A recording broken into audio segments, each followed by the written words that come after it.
सद्गुरुदेव भगवान की जय। श्री मौनी बाबा भगवान की जय। आज की कथा में श्री बलि जी की कथा, श्री सुखदेव जी की कथा, श्री धर्मराज जी की कथा सुनाई जाएगी। संत तुकाराम हर रोज शाम को अपने घर कीर्तन किया करते थे। एक आदमी उनका कीर्तन सुनने नित्य आता था, पर उसने कुछ द्वेष भी रखता था। प्रभु के सच्चे भक्त के रूप में उन्हें आसपास के लोगों में जो आदर मिलता था, उससे उसे चिढ़ होती थी और वह मन ही मन उन्हें किसी तरह नीचा दिखाने की ताक में रहता था। एक दिन तुकाराम की गाय उनके बाग में घुसकर कुछ पौधे चर गई और बाग भी उजाड़ दिया। वह व्यक्ति तुकाराम को गालियां देने लगा, पर संत तुकाराम चुपचाप सुनते रहे। इससे उसे और क्रोध आ गया। अंत में उसने एक डंडा उठाया और ताबड़तोड़ तुकाराम की पिटाई करने लगा। इस पर भी तुकाराम ने न तो क्रोध किया और न ही उसे कुछ कहा। शाम को वह व्यक्ति रोजाना की तरह जब कीर्तन में नहीं आया तो तुकाराम उनके घर गए और गाय द्वारा किए नुकसान के लिए क्षमा मांगकर कीर्तन में आने का आग्रह किया। इस व्यवहार पर वह व्यक्ति शर्म से पानी पानी हो गया और माफी मांगते हुए तुकाराम के चरणों में गिर पड़ा। एक बार आदेश ने मौनी बाबा से पूछा, गुरुजी, मेरा नसीब ऐसा क्यों है? वे बोले, अरे, पिछले कर्म का भी भोगना पड़ता है। होनी तो हो के रहती है। होनी के कारण राम को 14 वर्ष का वनवास मिला। पूजा पाठ करने पर कुछ कम हो जाता है। किसी को बल्लम लगना है तो कांटा चुभ के रह जाएगा। फिर गुरु जी ने विश्वास के ऊपर एक कथा सुनाई। जंगल में एक महात्मा रहते थे। उनके पास बहुत से शिष्य बैठे हुए थे। तभी एक ग्वालिया यादव आकर महात्मा जी से कहने लगा, बाबा, मुझे भी अपना चेला बना लीजिए। महात्मा जी बोले, चल हट। यादव ने सोचा, चल हट ही गुरु मंत्र है। महात्मा जी का चित्र रखकर वह चल हट जपने लगा। एक रोज महात्मा जी ने सबकी परीक्षा ली। बोले, आज सब खाना मांग कर लाओ, पर शर्त यह है कि केवल एक ही घर से भिक्षा मांगनी है। यादव जहां पहुंचा उस घर में उनका इकलौता बेटा खत्म हो गया था। वहां कहाँ भिक्षा मिलती। लोग कहने लगे, जाओ जाओ, यहाँ तो मौत हो गया है, भिक्षा नहीं मिलेगी। गुरु का आदेश एक ही वर मांगने का था। वह बिना भोजन किए कैसे लौटे? यादव को एक युक्ति सूझी। वह बोला, क्या मैं लड़कियों को देख सकता हूँ? लोग उसे मृत की लाश के पास ले आए। उसने लाश में चलहट कहकर एक लात मारी। वह लड़का जिंदा होकर उठ गया। घर वालों ने खुशी में भरकर उसके लिए आदरपूर्वक भोजन तैयार किए, जिसे लेकर वह खुशी खुशी गुरु जी के पास पहुंचा और पूरी घटना का बयान किया कि किस तरह से दिए गए गुरु मंत्र ने काम किया है। गुरु जी बोले, मैं तो तुझे गुरु मंत्र नहीं दिया। वह बोला, दिया तो था, चल हट। गुरु जी बोले, इसे मेरा विश्वास है। उस यादव को लेने के लिए शिव जी का विमान आया। सद्गुरुदेव भगवान की जय। अब श्री बलि जी का कथा सुने। जन्म कर्म वयो रूप विद्याश्वर्य धनादिभिः यद यश्यं भवे तस्य स्तंभस्तत्रायं मदनुग्रहः। प्रहलाद जी के पुत्र विरोचन और विरोचन के पुत्र लोक विख्यात दानी शिरोमणि महाराज बलि हुए। दैत्य कुल में उत्पन्न होने पर भी वे अपने पितामह के समान भगवत भक्त दानियों में अग्रगणी और प्रातः स्मरणीय चिरंजीवों में गिने जाते हैं। इन्होंने अपने पराक्रम से दैत्य, दानव, मनुष्य और देवताओं को जीत लिया। ये तीनों लोकों के एकमात्र स्वामी थे। इंद्र स्वर्लोक के सिंहासन से उतार दिए गए। सर्वत्र महाराजा बलि का ही राज्य था। वे बड़े ब्राह्मण, धर्मात्मा और साधी सेवी थे। देवताओं ने भगवान से प्रार्थना की। देवताओं की माता अदिति ने एक घोर व्रत किया, जिससे संतुष्ट होकर भगवान ने अदिति को वरदान दिया कि मैं तुम्हारे यहाँ पुत्र के रूप में उत्पन्न होऊंगा, तभी मैं तुम्हारे पुत्रों का संकट दूर करूंगा। कालांतर में भगवान ने अदिति के यहाँ अवतार धारण किया। भगवान का यह मंगल विग्रह बहुत छोटा था, इससे आप वामन कहलाए, और इंद्र के छोटे भाई होने से आपको उपेंद्र संज्ञा हुई। सब देवता प्रसन्न हुए कि हमारा गया हुआ ऐश्वर्य फिर प्राप्त होगा। महाराज बलि तीनों लोकों के स्वामी बनकर निश्चिंत होकर एक कर रहे थे। वामन भगवान ब्रह्मचारी का वेश धारण करके महाराज बलि के यज्ञ मंडप में गए। बलि ने वामन ब्रह्मचारी का शास्त्र विधि से पूजन किया। अर्घपाद्य देकर गोदान के अनंतर महाराज से कहा, आप सुपात्र ब्रह्मचारी हैं, मैं आपको कुछ देना चाहता हूँ। आपको जो भी अच्छा लगे वह मांग लीजिए। आपके मांगने पर मैं सब कुछ दे सकता हूँ। निसंकोच होकर आप मांगें। मेरे यहाँ से कोई ब्राह्मण विमुख होकर नहीं जाता। वामन भगवान बोले, मुझे किसी चीज़ की जरूरत नहीं है। मैं तो आपसे केवल 3 पग पृथ्वी चाहता हूँ जिस पर मैं बैठ सकूँ। अधिक की मुझे इच्छा नहीं है। बलि ने बहुत समझाया कि कल्प वृक्ष के नीचे आकर भी आप एक दिन का अन्न ही चाहते हैं। मैं त्रिलोकी का स्वामी हूँ, कुछ और मांगिए। राजा ने बहुत कहने पर भी वामन भगवान ने कुछ नहीं मांगा। वे 3 पग पृथ्वी पर ही अड़े रहे। अंत में राजा ने कहा, अच्छा दूंगा। इस पर बलि के कुल गुरु भगवान शुक्राचार्य ने उन्हें समझाया कि ये वामन वेशधारी साक्षात भगवान हैं। 3 पग में तीनों लोक को नाप लेंगे, तुझे श्रीहीन बना देंगे। ऐसे दान से क्या लाभ? तुम कह दो कि मैं नहीं दूंगा। बलि ने कहा, प्रथम तो किसी बात को कहकर फिर पलट जाना बड़ा पाप है। इसके अतिरिक्त मान लिया कि ये ब्राह्मण न होकर साक्षात भगवान ही हैं, तब तो और भी उत्तम है।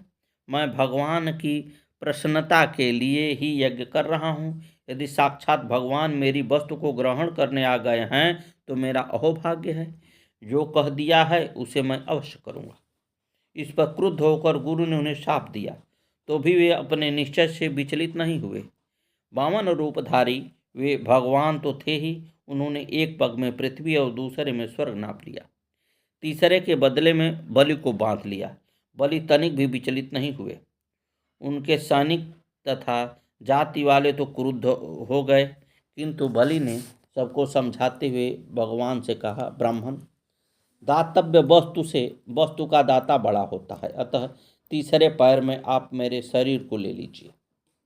महाराज बलि के ऐसे अपूर्व त्याग को देखकर ब्रह्मादि समस्त देवता वहां आ गए। ब्रह्मा जी ने भगवान से पूछा, भगवान, शुभ कार्य का फल तो शुभ ही होना चाहिए। इसने यज्ञ किया, दान दिया, फिर भी यह बांधा क्यों गया? इस पर भगवान ने कहा, ब्राह्मण, जिस पर मैं कृपा करता हूँ उसका पहले तो मैं धन हर लेता हूँ, पीछे चाहे उसे संपूर्ण संपत्ति सौंप दूँ। यह तो मेरी कृपा है। बलि मेरा परम भक्त है, इसकी दुर्गति कभी नहीं होगी। देवताओं के भी ऐश्वर्य से दुर्लभ मैं इसे पाताल का ऐश्वर्य दूंगा। एक बार इसकी इंद्र बनने की इच्छा हुई थी, उसी पूरा करके मैं इसे अपने धाम में ले जाऊंगा।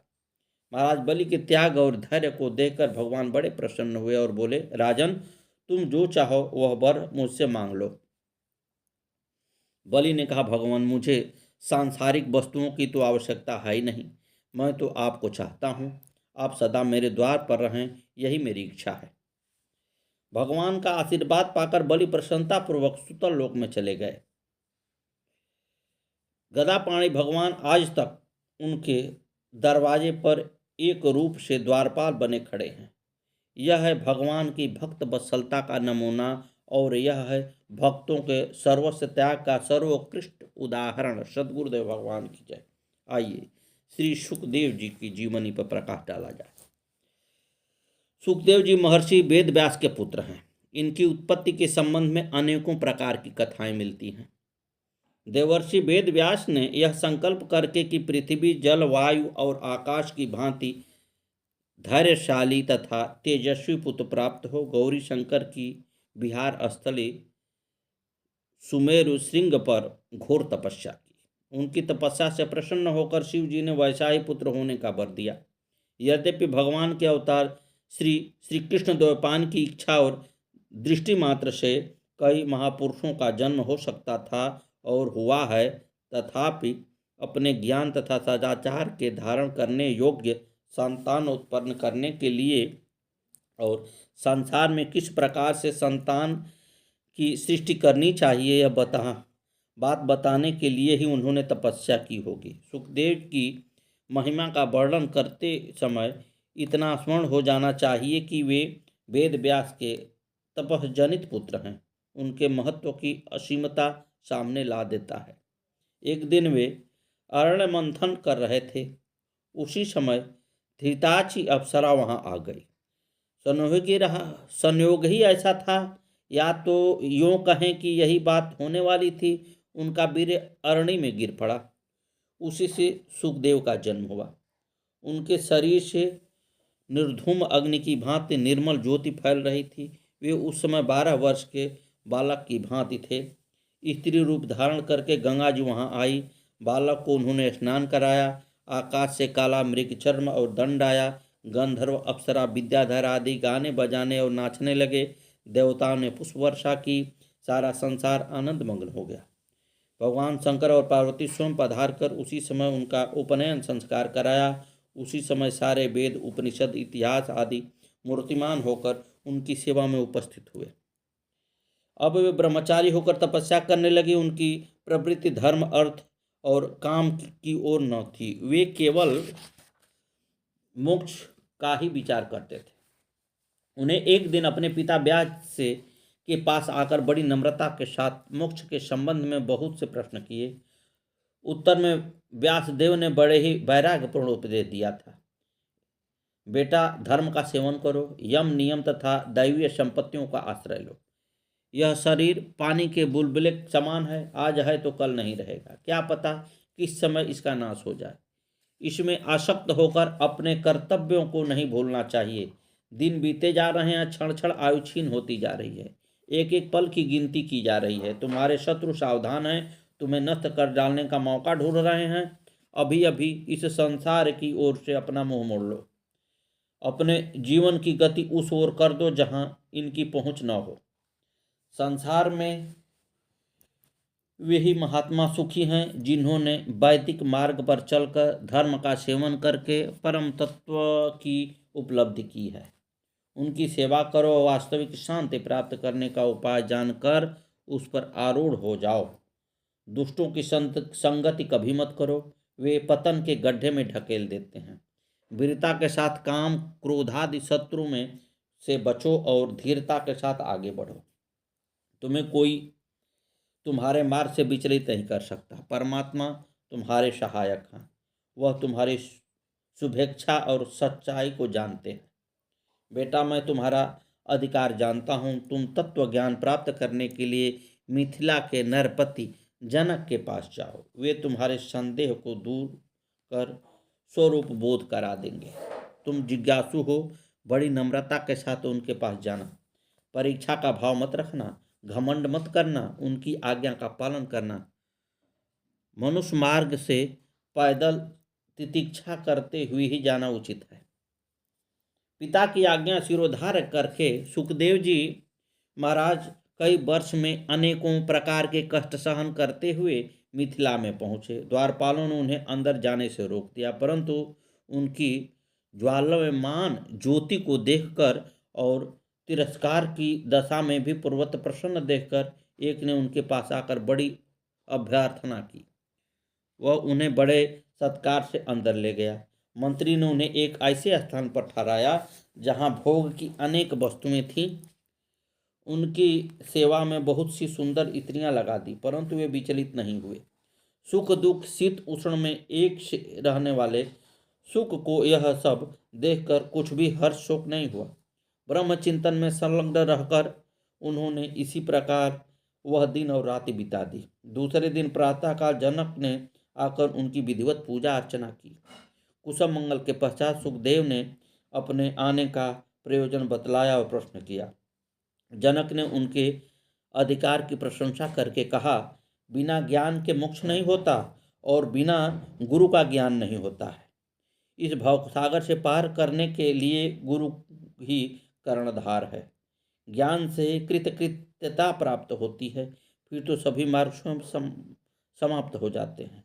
लोक मर्यादा और कर्म मर्यादा का उच्छेदन न हो, इसके लिए वर्णाश्रम धर्म का सेवन आवश्यक कहा गया है। इसके आश्रय से क्रमशः आगे बढ़ते चले तो अंत में पाप पुण्य से परे की गति प्राप्त हो जाती है।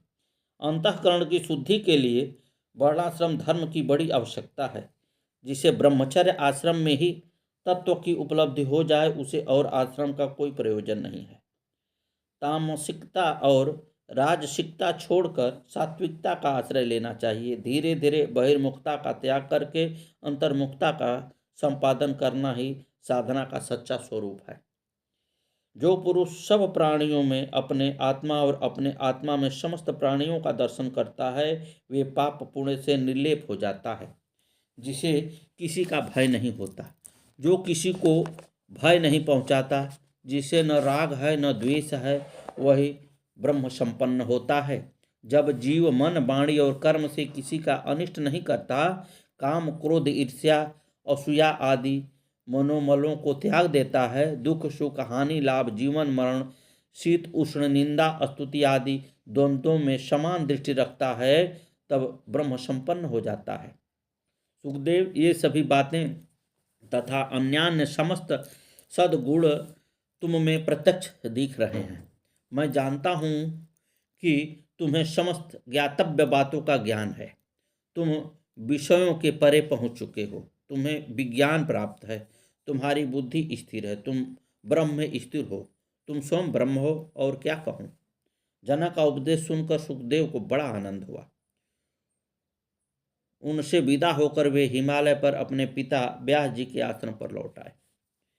इनकी उत्पत्ति की एक ऐसी कथा भी है कि व्यास जी की एक बटिका नाम की पत्नी थी। उन्होंने व्यास देव की अनुमति से पुत्र प्राप्ति के लिए बड़ी तपस्या की।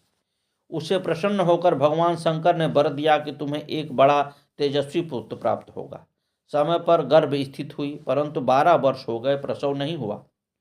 वह गर्भस्थ शिशु बातचीत भी करता था। इतना ही नहीं, उसने गर्भ में ही वेद उपनिषद दर्शन इतिहास पुराण आदि का सम्यक ज्ञान भी प्राप्त किया था। अब व्यासदेव बालक से बड़ा प्रार्थना की कि गर्भ से बाहर निकल जाओ, परंतु उसने यह कहकर गर्भ से बाहर आना अस्वीकार कर दिया कि मैंने अब तक अनेक योनियों में जन्म ग्रहण किया है, बहुत भटक चुका हूँ, अब बाहर न निकलकर यही भजन करने का विचार है। व्यासदेव ने कहा, तुम नरक रूप इस गर्भ से बाहर आ जाओ, तुम माया के चक्कर में न पड़ोगे, योग का आश्रय लो, भगवान का भजन करो, तुम्हारा मुख देखकर मैं भी पितृऋण से मुक्त हो जाऊंगा, अन्यथा तुम्हारी माँ मर जाएगी। माँ के मरने की बात सुनकर सुखदेव जी को दया आ गई। उनका कोमल हृदय पिघल उठा। उन्होंने कहा, यदि श्री कृष्ण आकर आपकी बातों का समर्थन करें तो मैं निकल सकता हूँ। इसी बहाने उन्होंने जन्म के समय ही अपने पास श्री कृष्ण को बुला लिया। व्यास की प्रार्थना से श्री कृष्ण ने आकर कहा कि गर्भ से निकल जाओ, मैं इस बात का साक्षी हूँ कि माया तुम पर प्रभावी नहीं होगी। वे गर्भ से निकल आए। उस समय उनकी अवस्था 12 वर्ष की थी। जन्म से ही श्री कृष्ण माँ और पिता को नमस्कार करके उन्होंने जंगल की यात्रा की। उनके श्याम वर्ण के सुगठित सुकुमार और सुंदर शरीर को देखकर व्यासदेव मोहित हो गए। उन्होंने बड़ी चेष्टा की, बहुत समझाया कि तुम मेरे पास ही रहो, परंतु सुखदेव ने न मानी। उस समय पिता पुत्र संवाद स्कंद पुराण की एक अमूल्य वस्तु है। प्रत्येक विरक्त को उसका मनन करना चाहिए। अंततः वे विरक्त होकर चले ही गए। एक अन्य कथा इस प्रकार आती है कि एक समय पार्वती ने जिज्ञासा की कि प्रभु आप मुझे श्री कृष्ण संबंधी कथा सुनाएं, क्योंकि आप उन्हीं का स्मरण चिंतन निरंतर किया करते हैं। महादेव ने कहा, बड़ी गोपनीय बात है, देख लो कोई दूसरा तो नहीं है। पार्वती ने देखकर कह दिया, यहाँ कोई दूसरा नहीं है। वहाँ एक तोता का सड़ा हुआ अंडा अवश्य पड़ा था, परंतु वह मर गया था। इसे पार्वती ने उसकी चर्चा ही नहीं की। महादेव ने कहा, अच्छा, हुंकारी भरती जाना। वे कहने लगे 10म स्कंध। तो वे सुनती गई और शिकुरोत में ओम का उच्चारण करती गई, परंतु अंत में उन्हें नींद आ गई। अब तक वह तोते का अंडा भागवत कथामृत का पान करके जीवित हो उठा था। पार्वती की निद्रा देखकर उसने हुंकार भरनी शुरू की। अंत में जब पार्वती की नींद का पता चला, तब महादेव ने उस सुख का पीछा किया। वह भागकर व्यासदेव के आश्रम पर आया और उनके मुख में घुस गया। महादेव को लौटने पर फिर यही शुक व्यासदेव के अयोनिज पुत्र के रूप में प्रकट हुआ। इस प्रकार अनेकों कथाएं आती हैं, ये सभी सत्य हैं, स्वयं व्यासदेव की लिखी हैं और कल्प भेद से संभव भी है। उनका जीवन विरक्तिमय था, वे निर्गुण में पूर्णतः परिनिष्ठ थे। व्यास जी से अलग ही विचरते रहते थे। गांव में केवल गौ दूहने के समय आते और उतने ही समय वहां रहते, अपनों को सर्वदा गुप्त रखते। व्यास जी की इच्छा थी कि ये मेरे पास आते और मेरे जीवन की परम निधि भागवत संहिता का अध्ययन करते, परंतु वे मिलते ही नहीं थे। व्यासदेव ने भगवत का एक अत्युत्तम श्लोक अपने विद्यार्थियों को रटा दिया था। वे उनका गायन करते हुए जंगलों में समिधा लाने जाया करते थे। एक दिन उसे सुखदेव ने भी सुना। श्री कृष्ण की लीला ने उन्हें खींच ही लिया। वे निर्गुणनिष्ठ होने पर भी भगवान के गुणों में रम गए। उन्होंने 18,000 श्लोकों का अध्ययन किया। अब वे मन ही मन उन्हें गुनगुनाते हुए विचरने लगे। इसी परम संहिता का सप्ताह उन्होंने महाराज परीक्षित को भी सुनाया था। इस भागवत वक्ता परम भागवत सुखदेव के पास प्रायः बड़े बड़े ऋषि आया करते थे।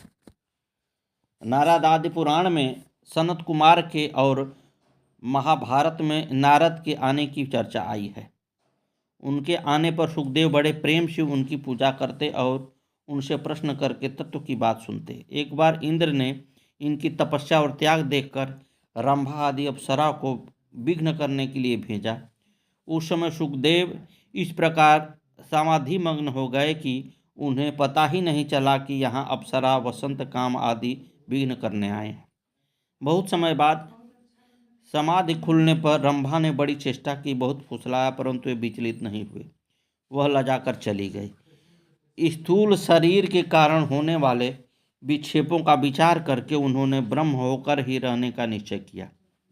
उस समय त्रिलोकी के सभी प्राणियों ने उनकी पूजन की। व्यासदेव पुत्र का यह विचार सुनकर शोकाकुल हो उनके पीछे पीछे दौड़े। गुरुदेव ने पहले ही आज्ञा कर रखी थी, इसलिए वृक्षों ने व्यासदेव को समझाने की बहुत कुछ चेष्टा की, पर वे आगे बढ़ते ही गए। एक सरोवर में कुछ अप्सराएं स्नान कर रही थी। वे सुखदेव के सामने ज्यों की त्यों खड़ी रही, किंतु व्यास जी को देखकर वस्त्र पहनने लगी। इस पर व्यास जी ने पूछा कि सुखदेव को देखकर तो तुम स्नान करती ही रह गई, मुझे देखकर क्यों निकल आई? अप्सराओं ने कहा कि अभी आपके दृष्टि में स्त्री पुरुष का भेद है, परंतु तुम्हारे पुत्र सुखदेव में नहीं है। यह सुनकर व्यास जी पुत्र की महिमा से प्रसन्न और अपनी कमजोरी से लज्जित हो गए। उनके शोक को देखकर स्वयं महादेव जी ने पधार कर उन्हें समझाया कि मैंने प्रसन्न होकर तुम्हें ऐसा महत्वशाली पुत्र दिया है, उसे परम गति प्राप्त हुई है, उसकी कीर्ति अक्षय होगा। यह कहकर महादेव ने उन्हें एक छाया सुख दिया। व्यासदेव ने उन्हीं छाया सुख को लेकर संतोष किया। अब भी वे निरंतर अपने पुत्र को देखते ही रहते हैं। सुखदेव ब्रह्मभूत हो गए हों या छाया सुख के रूप में विद्यमान हों, कम से कम यह बात अधिकार के साथ कही जा सकती है कि वे अब भी हैं और अधिकारी पुरुषों को दर्शन देकर उपदेश भी करते हैं। कहीं कहीं इनकी एक पीवरी नाम की स्त्री और कृष्ण गौर प्रभव आदि संतानों का भी वर्णन आता है। सद्गुरुदेव भगवान की जय।